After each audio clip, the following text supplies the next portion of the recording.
എല്ലാവർക്കും എന്റെ ക്രിസ്മസ് ആശംസകൾ. അത് അടുത്ത ദിവസം വന്ന് നിങ്ങള് അല്ല ഇപ്പൊ അങ്ങോട്ട് സ്വീകരണം കൊടുക്കണ്ടായിരുന്നു ജയിച്ചു വന്നവർക്കൊക്കെ അല്ലേ? ഒരു കയ്യടി ഒരു കയ്യടി.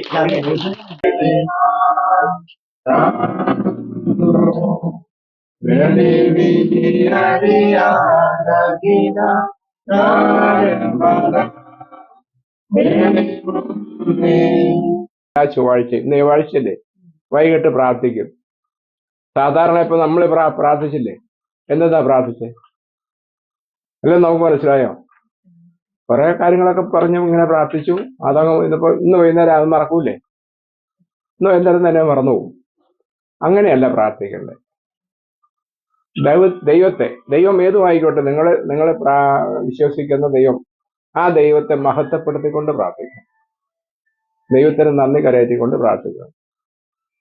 അത് ഒച്ചത്തിൽ പ്രാർത്ഥിക്കണം, ഭക്തിയോടെ പ്രാർത്ഥിക്കണം, അതിലുപരി കണ്ണുനീരോടെ പ്രാർത്ഥിക്കണം. നമ്മുടെയൊക്കെ വീട്ടിൽ ഒത്തിരി പ്രശ്നങ്ങളില്ലേ? എന്തോരം നാളായി. ഇപ്പൊ എത്ര വയസ്സായി അമ്മച്ചിക്ക്? എത്ര വയസ്സായി? 68. അപ്പോ ഈ കല്യാണം കഴിഞ്ഞതോ? പറഞ്ഞു ഒത്തിരി വർഷമായില്ലേ നമ്മളിങ്ങനെ പ്രാർത്ഥിക്കണം. നിങ്ങളുടെ ഓരോരുത്തരുടെയും ഏതൊക്കെ വിഭാഗം ആൾക്കാരാന്ന് നമുക്കറിയില്ലല്ലോ. നിങ്ങൾ ഇങ്ങനെ പ്രാർത്ഥിക്കണം. എന്നിട്ട് എന്താ നേടി?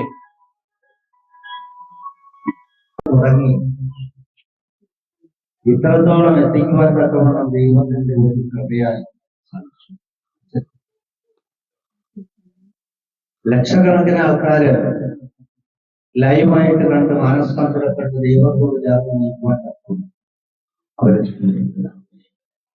എന്നതുപോലെ തന്നെ 2018 മാസത്തിൽ ബെത്സൈദ ചാരിറ്റബിൾ ട്രസ്റ്റ് എന്ന് പറയുന്ന സംസ്ഥാനത്തിന് തുടക്കം കിട്ടി. ഹോസ്പിറ്റലിലും മറ്റു സ്ഥലങ്ങളിലൊക്കെ പോയി പ്രാർത്ഥിച്ചു. അനേകം അനാഥമായിരിക്കുന്ന ആൾക്കാരെ കാണുകയും മനസ്സിൽ രോഗികൾ അങ്ങനെയുള്ളവരൊക്കെ വരുമായിരുന്നു. അവരെല്ലാം ഓരോ സ്ഥലത്ത് എത്തിച്ചു ചേർത്ത് അവരെ വഴി നടത്തുവാനുള്ള ദൈവത്തിന്റെ കൃപയാൽ സാധിച്ചു. അങ്ങനെ എനിക്ക് ഒരു ഓർഡിനേജ് ഹോം സ്ഥാപിക്കപ്പെടണമെന്നുള്ളത് എന്റെ പദ്ധതിയല്ല, ദൈവത്തിന്റെ നിയമമായിരുന്നു. ഒരു അമ്മച്ചി നമ്മുടെ അടുത്ത് വന്നു, എന്നിട്ട് പറഞ്ഞു, മക്കളൊക്കെ ഉപേക്ഷിച്ചു, എനിക്ക് ഒന്നിനും പറ്റാത്ത അവസ്ഥയാണ്. അങ്ങനെയാണ് ആദ്യമായിട്ട് ജയിച്ചു വന്നിട്ടുള്ള ആദ്യത്തെ പ്രോഗ്രാമാണിത്. അപ്പം എന്ന് വെച്ചിട്ടുണ്ടെങ്കിൽ ഓരോരുത്തരുടെയും വിലപ്പെട്ട ആ മനസ്സും ആ നന്മയും ഒക്കെ മൂലമാണ് ഞാൻ ഇപ്പോൾ ഈ വേദിയിൽ നിൽക്കുന്നത്.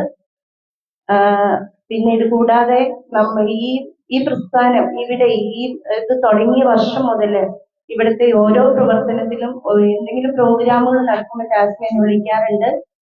അപ്പം എല്ലാ കൂട്ടത്തിനും ഇതിനോടൊപ്പം തന്നെ നടന്നു പോകുന്ന ഒരു വ്യക്തിയാണ് ഞാൻ.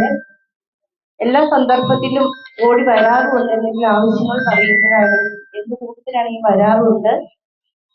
പിന്നെ ഇതെന്ന് വെച്ച് കഴിഞ്ഞാല് നിങ്ങൾക്ക് ഓരോരുത്തർക്കും അറിയായിരിക്കാം, നമ്മൾക്ക് ഇപ്പം ആശ്രയം ആരുമില്ലാത്ത അമ്മമാര്, അവർക്ക് വേണ്ടി നമ്മൾ ഇവർക്ക് നല്ല മനസ്സുണ്ട്. എന്ന് വെച്ചിട്ടുണ്ടെങ്കിൽ വർഷങ്ങളായിട്ട് ഇവര് 2018 മുതല് ഈ പ്രവർത്തനം ആരംഭിച്ചതാണ്. അപ്പൊ അന്ന് മുതല് അവർക്കിടെ നല്ല മനസ്സും പിന്നെ ഒരുപാട് പേർക്കിടെ സഹായങ്ങളും സഹകരണങ്ങളും മൂലമാണ് ഇത് മുന്നോട്ട് പ്രവർത്തിച്ചുകൊണ്ടിരുന്നത്.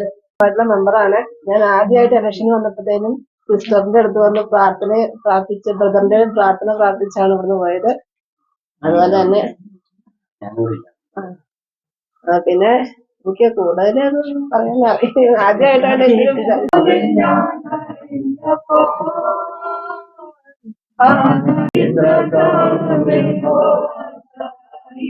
നമ്മൾ പ്രാർത്ഥിക്കുന്നുമുണ്ട്, എന്നിട്ടും തരുന്നില്ല.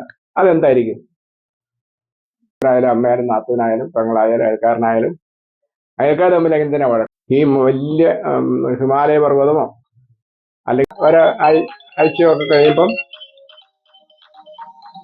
ക്രിസ്ത്യാനികളായാലും ഇതൊന്നും അല്ലാത്ത ആൾക്കാരായാലും പ്രാർത്ഥിച്ചിട്ട് ദൈവം തരുന്നില്ല. നമ്മൾ ഞാന് ഒരു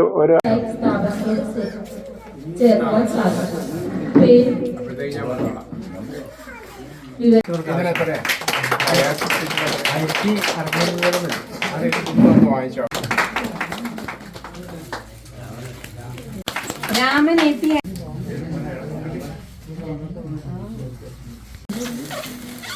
ഒന്ന് കൈയടിച്ച് സ്നേഹമേ എന്നെ വീണ്ടെടുത്താമവൾ സ്നേഹമേ ഒന്നുമാകെ തണച്ചിടും സ്നേഹമേ എന്റെ കണ്ണീർ തുടച്ചിടും സ്നേഹമേ പ്രേമ പരിമള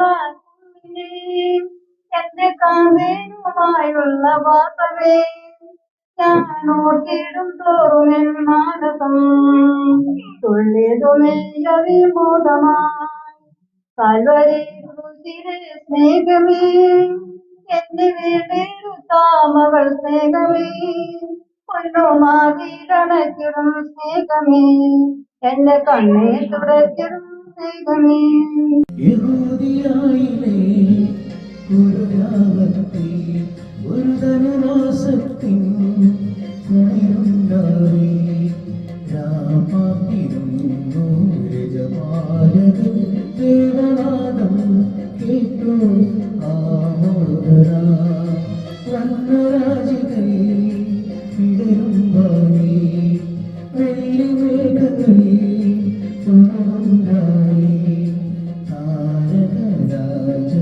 താരകരാജകുമാരിയോടും തന്ന തിങ്കൾ കലപാടി